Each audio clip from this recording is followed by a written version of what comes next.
You can spend your entire childhood dreaming about space, but getting there is a completely different story. Thousands apply to become astronauts, and only a tiny number make it through. So what does it actually take to go from looking at the stars to sitting on top of a rocket? It takes years of school, a serious career, brutal selection, and training that can last for years before you ever get close to a launch pad. For most people, the dream starts pretty simply. You look up at the night sky and think, I want to go there. But NASA isn't looking for people who just love space. It needs people who can solve problems when everything is going wrong. Because in space, there is no mechanic around the corner. There's no hospital 5 minutes away. If something breaks, you may have to fix it yourself. And if the problem is serious, your entire crew may be depending on you. That's why becoming an astronaut usually starts with becoming really good at something useful. Engineering, science, medicine, computer science, mathematics, or flying. The rocket comes much later. Step 1. Get the education.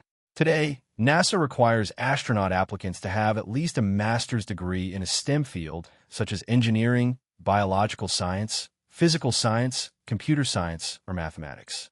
There are other ways to meet the education requirement too, including certain doctoral studies, a medical degree, or completion of a recognized test pilot school program.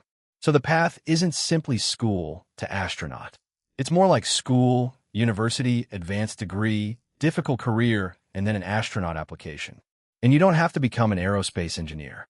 You could become a doctor, a geologist, a computer scientist, a military pilot, or an engineer. The important thing is becoming highly skilled at something NASA can use. Loving space gets you interested. Being useful gets you closer to space. Step 2. Build a career. This is where the dream starts taking a long time. After getting the required education, NASA currently expects applicants to have at least 3 years of related professional experience after completing their degree. For pilots, there is another route. At least 1,000 hours of pilot and command time, including at least 850 hours in high-performance jet aircraft. So you finish your degree and think you're ready. You're not. You may spend years working as an engineer, scientist, doctor, pilot, or researcher. And during those years, you're building the exact skills NASA wants. But technical knowledge isn't enough. NASA also looks for leadership, teamwork, and communication. That makes sense when you think about the job. Imagine spending months inside a spacecraft with the same few people. If you have an argument, you can't just walk outside. There is no outside. You have to know how to communicate, solve problems, stay calm, and trust the people around you. Step 3. Apply. Eventually, NASA opens the application process. And this is where the numbers get ridiculous. When NASA last accepted astronaut applications in 2024, more than 8,000 people applied. NASA selected just 10 for its 2025 astronaut candidate class. That's roughly one person selected for every 800 applicants. And these aren't 8,000 random people. They're scientists, engineers, pilots, doctors, and highly trained professionals. So getting through the application isn't about simply being smart. You have to stand out among people who are already extremely good at what they do. NASA's Astronaut Selection Board reviews the applications and chooses a much smaller group for interviews at Johnson Space Center in Houston. Some candidates are then invited back for another round, and eventually, the final group is chosen. If you're one of them, congratulations. You've made it through one of the hardest job selections on Earth. But there's a problem. You're still not an astronaut. NASA calls you an astronaut candidate. Now, the real training starts. The 10 people selected for NASA's 2025 class began training in September 2025, and they'll spend nearly 2 years completing basic astronaut training before becoming eligible for flight assignments. And this isn't just sitting in a classroom watching PowerPoint slides. They train for spacewalks, learn how to operate spacecraft systems, practice using robotic arms, learn space medicine and physiology, train for survival, study geology, practice working underwater, and even fly high-performance T-38 jets. NASA's current astronaut training also includes preparation for missions involving the International Space Station, the Moon, and future deep space exploration. Basically, NASA tries to prepare you for as many things going wrong as possible. Because when you're actually in space, there is no pause button. Space isn't exactly friendly to the human body. Microgravity changes how your muscles and bones work. Your body has to adapt to living in an environment completely different from Earth. And astronauts also have to be ready for emergencies. That's why NASA requires candidates to pass a long-duration flight physical. The agency isn't just asking, "Are you healthy?" It's asking whether you can safely handle the physical demands of spaceflight. And then there are the training exercises that make ordinary problems much harder. Imagine trying to work while wearing a giant spacesuit. Your movements are limited. The equipment is heavy. Your hands aren't moving the way they normally do.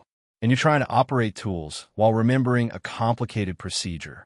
That's why astronauts practice these things over and over. The goal is simple. When something goes wrong for real, you shouldn't be learning what to do. You should already know. Let's say you successfully complete astronaut candidate training. Now you're a flight-eligible astronaut. Finally. But here's another part people don't think about. You still might not go to space immediately. Astronauts spend much of their careers training, supporting missions, working on spacecraft, helping other crews, and preparing for future missions. Being an astronaut doesn't mean you're constantly flying through space. It means you're constantly getting ready for the possibility that you might. And when you finally receive a flight assignment, the process starts getting even more serious. Now you're not training to be an astronaut in general. You're training for your mission. Your crew studies the spacecraft. You learn exactly what you're responsible for. You practice emergency procedures. You train for scientific experiments. You rehearse communication with mission control. You practice repairs. You repeat the same procedures again and again. And then you repeat them again. Because on launch day, I think I remember how this works isn't exactly a great plan. Every detail has to be familiar. Every crew member needs to know their job. And everyone has to trust everyone else. Eventually, after years of school, years of work, a brutal application process, interviews, medical testing, astronaut training, and mission preparation, you reach the moment you've been waiting for. Launch day. You put on your suit. You get into the spacecraft. The rocket is sitting underneath you. And suddenly, the dream that started when you were a kid looking at the moon is no longer a dream. It's happening. But the launch isn't really the reward for all those years. It's the test. Every hour of training was building toward this moment. Every emergency drill, every difficult exam, every mistake made during practice, every time you had to learn something you didn't understand. All of it was preparing you for the few minutes when millions of pounds of machinery would carry you away from Earth. And that's what makes becoming an astronaut so different from most careers. It's not one huge achievement. It's a chain of them. You need the education, years of professional experience, technical skill, physical fitness, communication skills, and the ability to work with a team. You need to survive one of the most competitive selection processes in the world. And after you're selected, you still need nearly 2 years of training before you're even eligible for a flight assignment. The latest NASA class shows just how difficult that path is. More than 8,000 people applied. Only 10 were selected. And those 10 still had to start training after getting the job. So if you really want to become an astronaut, don't start by asking, "How do I get into a rocket?" Start with a much simpler question. What can I become really good at? Because astronauts aren't chosen just because they dreamed about space. They're chosen because they spent years becoming people NASA could trust with it. And that's the process of becoming an astronaut. If you want to see how other people turn a dream into a real career, check out the next video on the screen. And if you enjoyed this one, like the video and subscribe for more.